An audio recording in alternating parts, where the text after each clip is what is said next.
Moin Leute, heute reduzieren wir die Leistung einer BMW F800S, also die F800 in der Sportvariante. So sieht der Limiter aus wie ein L im Grunde genommen und die hohe Seite des Ls, die hier, die muss später hinter der Gasgriffschale verschwinden. So wird der Limiter also gleich eingesetzt und am besten bringt ihr hier etwas Fett an, um das Ganze dann zu fixieren. Jetzt lösen wir aber erstmal die Schraube hier, das ist in diesem Fall eine Torx-Schraube, und halten das hier fest, damit das Ganze nicht rutscht. Und können die Gasgriffschale abnehmen und das Gas somit freilegen.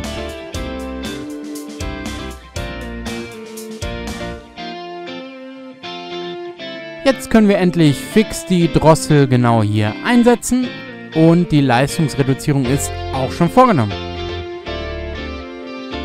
So schnell kann es also gehen. In wirklich weit unter 10 Minuten haben wir die 3P-Drossel eingebaut und alles, was jetzt noch verbleibt, ist die Gasgriffschale wieder aufzusetzen und zuzuschrauben.